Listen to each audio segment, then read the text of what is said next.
출애굽기 34장 4절에서 7절 말씀입니다. 모세가 돌판 둘을 처음 것과 같이 깎아 만들고 아침에 일찍이 일어나 그 두 돌판을 손에 들고 여호와의 명대로 시내산에 올라가니 여호와께서 구름 가운데 강림하사 그와 함께 거기 서서 여호와의 이름을 반포하실세 여호와께서 그의 앞으로 지나시며 반포하시되 여호와로라 여호와로라 자비롭고 은혜롭고 노하기를 더디하고 인자와 진실이 많은 하나님이로라.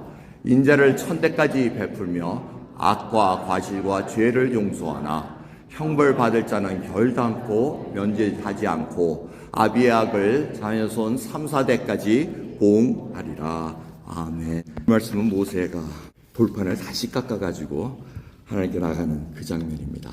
근데 왜 모세가 돌판 두 개를 다시 깎아서 만들어야 됐습니까? 배경은 다 아실 겁니다. 벌써 이 이스라엘 백성들이 출애굽해가지고 3개월째 들어와가지고 시내산에 도착합니다. 그래서 모세가 여러 번 시내산에 오르락 내리락 합니다. 거의 8번을 오르락 내리락 합니다. 그래서 주 하나님의 말씀하시면 내려가서 너희들이 성결케 해라, 뭐 어떻게 해라 쭉 얘기를 합니다. 그리고 마지막 8번째 올라갔을 때는 40일 금식을 합니다. 그리고 그때 하나님께서 자세하게 다 설명해 주십니다. 그때 이미 돌판은 다 만들어져 있었습니다. 그런데 이 밑에서 40일이 지나니까 사람들이 반란을 일으킵니다. 아, 우리를 인도하던 모세가 안 놓니? 이거 어떻게 됐나 보다. 그러니 우리 인도할 신을 내놔라 이렇게 얘기합니다. 그래서 금고리를 다 불에 던졌더니 금송아지가 나왔다고 아론 이렇게 얘기를 합니다. 야훼 신을 형상을 만든 겁니다. 그게 뭐 다른 신을 섬긴 게 아니에요. 아, 이렇게 생긴 것이 야훼 하나님이다. 그래서 형상을 하나님께서 만들지 말라고 십계명 얘기하신 이유가 있습니다. 그럼에도 불구하고 그들은 그걸 만들어 버립니다. 그래서 모세가 와가지고 돌판을 두 개를 다 깨버립니다. 두 개라는 이유는 왜 그렇다고 말씀드렸죠. 두 개는 당시에 국가 간의 조약을 맺을 때 카피입니다. 똑같은 것을 두 개 갖고 있어가지고 한 나라가 갖고 있고 한 나라가 갖고 있는 겁니다. 그렇게 할 수 있었던 이유는 모세가 누굽니까? 모세가 애굽의 왕자입니다. 외교와 군대와 이런 것들을 다 관장하고 열심히 훈련받은 자입니다. 그래서 이런 모든 것을 다 알고 있던 자였습니다. 그 두 개를 깼다는 얘기는 우리의 조약이 파기됐다는 겁니다. 언약이 우리 쪽에서 파기됐기 때문에 이 돌파는 아무 의미가 없습니다 하고 공포하는 것입니다. 그래서 그 후에 어떻게 됩니까? 3,000명가량이 죽습니다. 그리고 하나님은 보고 싶어 하질 않습니다. 아, 이 백성들, 야, 네가 내려가. 모세가 그 전에 중보를 하죠. 다 죽이겠다니까. 그리고 모세 너를 통해서 한 나라를 이루겠다니까 안 됩니다 하고 중보를 합니다. 그래서 가까스로 살려냅니다. 그리고 이제 모세가 또 간절히 빌고 빌어가지고 하나님 같이 안 가시면 우리 가나안 땅 갈 수 없어요 하고 이렇게 얘기합니다. 모세가 대단한 분이십니다. 80세가 넘어가지고 힘든 와중에 자기가 가고 싶지도 않은데 와가지고 지금 백성들을 끌고 가야 되는 그 사명을 입고 가는데 끝까지 끌고 갑니다. 자, 그러면서 하나님이 이제 야, 돌판 다시 만들어. 그 얘기는 뭡니까? 두 개를 깎아 만들라는 건 다시 언약을 하자는 얘기입니다. 이게 바로 하나님의 속성을 지금 보여주고 있는 것입니다. 그러면서 하나님께서 지금 두 개를 만들려고 해서 이제 언약을 다시 만드는 그런 시간을 갖습니다. 근데 재밌는 거는 오늘 말씀을 보면 어떻게 됩니까? 모세가 아침 일찍이 일어난다 그럽니다. 왜 아침에 일찍 일어났을까? 돌판은 이미 그 전날 만들어 놨습니다. 근데 왜 아침 일찍 일어났을까요? 제가 그냥 생각해 본 건데 하나님 혹시 마음 변할까 봐. 야, 안 해. 그러니까 왜 무슨 일이 있으면 어떻게 아침 일찍 가가지고 마음 변하기 전에 빨리 붙들려고 그러잖아요. 그 심령이 아닐까. 모세가 그 정도로 지금 아주 급박하고 간절한 마음에 지금 아침 일찍 하나님 계신 곳으로 올라가는 것입니다. 그럴 때 하나님께서 이름을 반포하십니다. 이 돌판은 계속해서 보존되어 있었다고 성경이 기록합니다. 언제까지? 성전이 무너질 때까지. 성전 안에 언약궤를 넣었을 때 그 안에 두 돌판이 있었다고 말씀을 하고 있습니다. 하나님께서 이름을 알려주시겠다. 다시 지금 이름을 알려줍니다. 그 이름이 바로 야훼인데 이름이라는 것은 사람 그 자체를 알려줍니다. 여기서 바로 우리가 아는 다른 종교와 무속신앙들을 비교할 수가 있습니다. 과연 이 믿음의 근거가 어디에 있느냐가 굉장히 중요합니다. 그럼 무속신앙, 소위 말하는 샤머니즘은 믿음의 근거가 자기한테 있습니다. 그래서 우리가 비나이다 정한수 떠놓고 새벽마다 빌면 이 간절한 정성을 듣고 하늘에 있는 신이나 땅에 있는 신이나 나무나 신이나 돌이나 신이나 아무나 귀신 누구든지 듣고 내 정성에 감동하면 내 기도를 들어주십시오. 이 뜻입니다. 그러니까 응답이 되면 자기가 빌었기 때문에 됐다는 것이 무속신앙입니다. 하지만 어떻습니까? 기독교는 그리스도교라는 한자어로 번역된 겁니다. 그래서 기독하면은 그리스도입니다. 그 기독교의 근간은 뭡니까? 하나님이 계시해 주시는 것입니다. 하나님이 누구신가를 보여주시는 겁니다. 그 첫 번째가 바로 하나님의 이름, 야훼, 여호와라. 이 야훼, 아무도 어떻게 발음했는지 모릅니다. 그런데 히브리의 그 철자가 있습니다. YHWH, 야훼라는 그 발음을 그냥 YHWH 하면 야훼 그냥 이렇게 있는데 누구도 어떻게 하나님의 이름을 불렀는지 모릅니다. 왜? 하나님의 이름을 망령되이 일컫지 말라니까 YHWH가 딱 나오면은 그냥 묵음으로 처리해 버립니다. 그래서 우리가 야훼라고 하기도 하고 여호와 아도나이라는 그 모음을 붙여가지고 여호와라고 부르기도 합니다. 하지만 그 부르는 중요한 게 아니고 그 뜻이 뭐라고 하나님께서 알려주셨습니다. 모세가 처음 하나님을 대면했을 때 하나님의 이름을 알려주십니다. 왜 이렇게 리딜이 됐습니까? 왜 계시가 됐습니까? 바로 모세가 물어봅니다. 아, 하나님, 그 이스라엘 백성들 고난받는 걸 들으셔서 저를 보내실 텐데 제가 신이 보냈다, 하나님이 보냈다는데 그 사람이 그 이름이 뭐냐 하고 물어볼 때 뭐라고 대답할까요? 이렇게 물어봅니다. 그럴 때 나 이름은 야훼다, 여호와다 하고 이렇게 얘기합니다. 근데 그걸 번역하면 I am who I am 이렇게 됩니다. I am who I am은 뭐냐면 나 스스로 있는 자니라고 얘기합니다. 근데 나 스스로 있는 자라는 것은 무슨 뜻이냐면 나는 나로서 있는 자라는 겁니다. 누구도 나를 만들지 않았고 누가 뭐 어떻게 해서 한 게 아니고 나는 스스로 있는데 나는 하나님으로서의 그 모든 것을 외면할 수 없는 자라는 겁니다. 나는 그냥 하나님으로서 있는 자라는 것을 알려주고 있습니다. 참 어려운 말씀 같은데 믿음으로 들어보면 아, 이분이 얼마나 하나님으로서 한시도 벗어날 수 없는 그 전지하시고 전능하시고 무소부지하시고 그 하나님의 속성을 그대로 갖고 계신 것을 알 수 있습니다. 그러면서 그분이 하나님께서 얘기하시길 자비롭고 은혜롭고 노하기를 더디하고 인자와 진실이 많은 하나님이로라고 말씀하십니다. 하나님이 누구신가를 계속해서 알려주고 있습니다. 성경은 여러분 가만히 보십시오. 계시의 종교라고 우리가 기독교는 얘기합니다. 하나님께서 리빌을 먼저 해주십니다. 알려주십니다. 하나님이 안 알려주셨으면 우리는 예수가 누군지 모릅니다. 예수가 그리스도라는 것도 알 수가 없습니다. 하나님께서 알려주셨기에 가능합니다. 그 다음에 하나님께서 우리를 무슨 관계로 부르셨는가를 알려줍니다.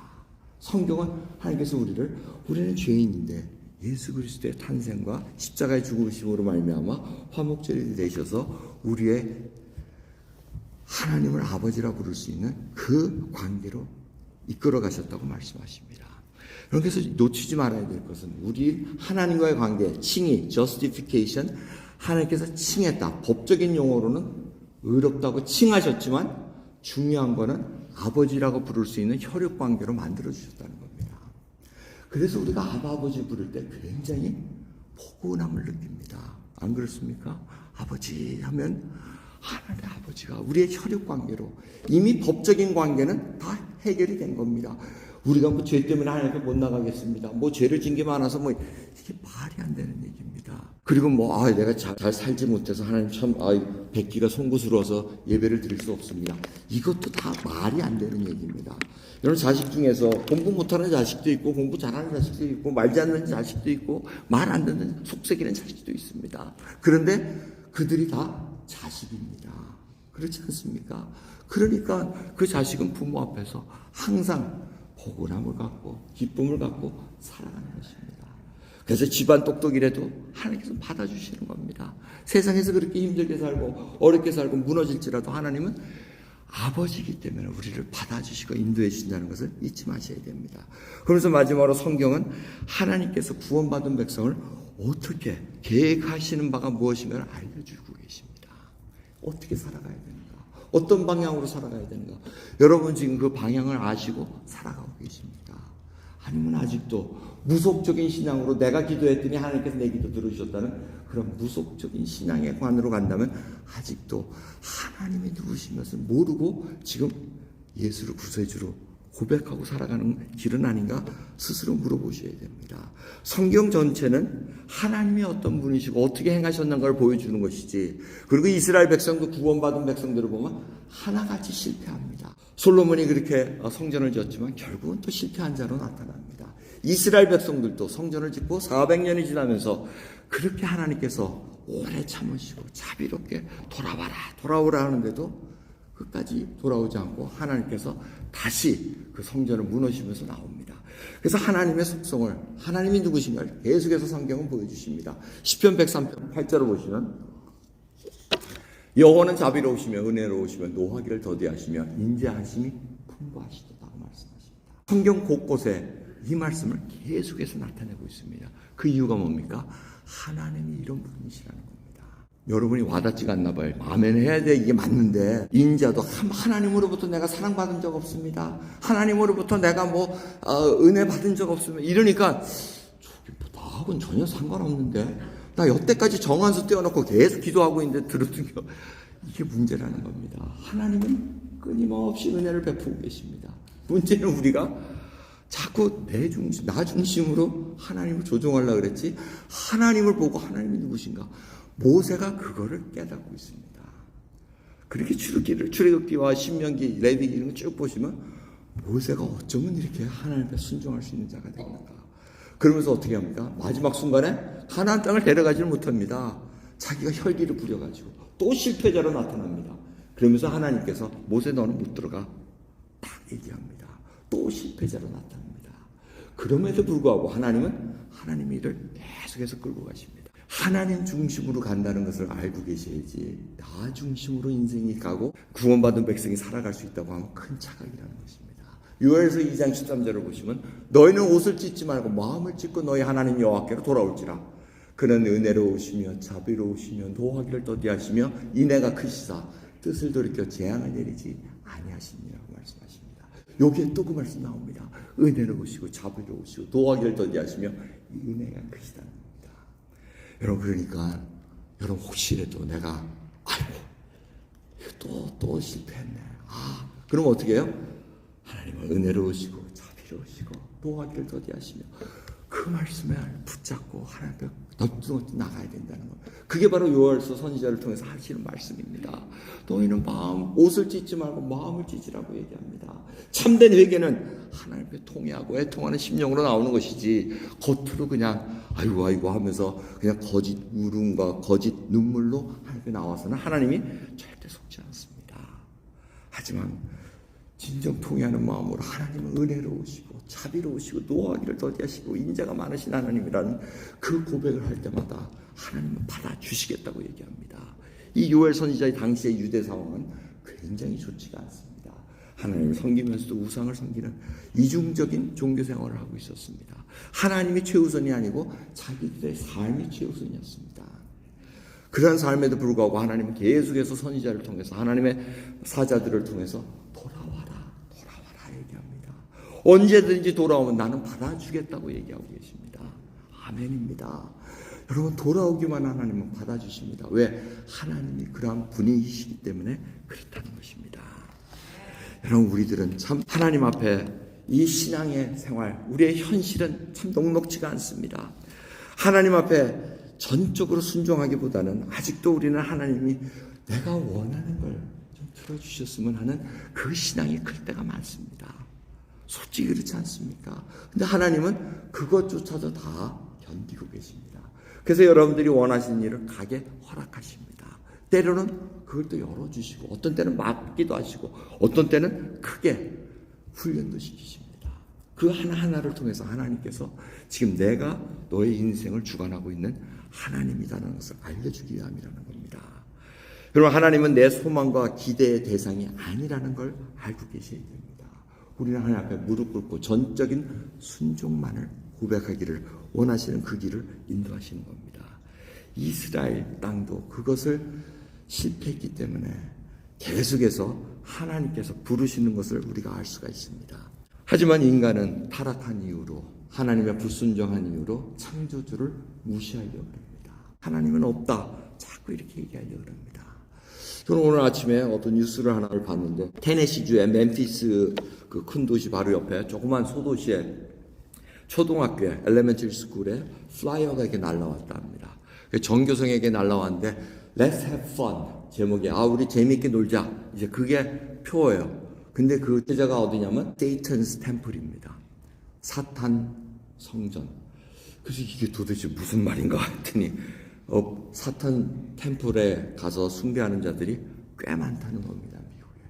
그러면서 이제는 어린아이들 초등학교에 가가지고 엘레멘터리 스쿨에 가서 그 아이들을 꼬드겨가지고 창조주를 무시할 수 있는 그 길로 가자라고 지금 얘기를 하고 있습니다. 그러면서 이게 지금 정치적 문제까지 비화되고 있습니다. 왜? 세이튼스 템플이라는 그곳이 503, 그 non-profit organization 허락을 받았답니다. 여러분, non-profit organization 허락받는 게 그렇게 쉽지가 않습니다. 이것이 종교적인 것이고 뭐 이런 것들을 다 해야 되는데 이 사단 종교의 믿는 자들은 우리는 사단을 숭배하는 자들이 아닙니다. 이렇게 얘기합니다. 그래 놓고는 종교기관이라고 떡하니 등록을 시켜가지고 허락을 받았습니다. 그러니까 이때 당시 누가 허락시켜줬냐? 지금 그거 갖고 지금 또 파헤치고 있는 상황입니다. 여러분, 우리 인간은 계속해서 조물주이신 하나님을 거부하기를 원합니다. 차라리 나를 간섭 안 해주셨으면 좋겠습니다라는 마음으로 살아갑니다.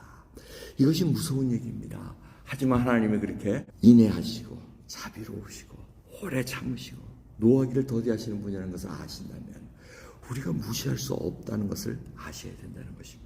옛날이나 지금이나 하나님을 하나님으로 대접하지 않고 있습니다. 우리가 하나님의 백성으로 배반하고 쓰러질지라도 궁극적으로 하나님께서는 우리를 세워주십니다. 이것이 바로 부활신앙입니다. 우리가 이 땅에 체크아웃할 때 정말 하나님께서는 부활신앙을 우리에게 주셨기에 내가 비록 또 쓰러질지라도 하나님은 나를 일으키 세우시리라는 그 부활신앙으로 살아가고 있습니다. 전도서 7장 8절을 보면 일의 끝이 시작보다 낫다고 얘기합니다. 여러분은 어떻습니까? 지금 70평생, 80평생, 90평생 살아오시면서 일의 시작보다 지금 끝이 좋으십니까? 그러면 행복한 삶을 살고 계시는 겁니다. 근데 그렇지 않고 내 끝이 참 안 좋다. 그러면 지금 다시 하나님 앞에 돌아서셔야 됩니다. 하나님은 분명히 끝이 시작보다 낫다고 얘기합니다. 그건 뭐냐? 하나님을 점점 알아간다는 겁니다. 어떤 때는 무엇을 내가 놓아야 되고 어떤 때는 내가 하나님께 이렇게 살아가야 되는가 그걸 알게 된다는 겁니다. 그래서 죽음을 앞둔 저희들, 죽음을 계속해서 맞이하는 저희들에게는 이 하나하나가 오늘 부르셔도 족하나이다.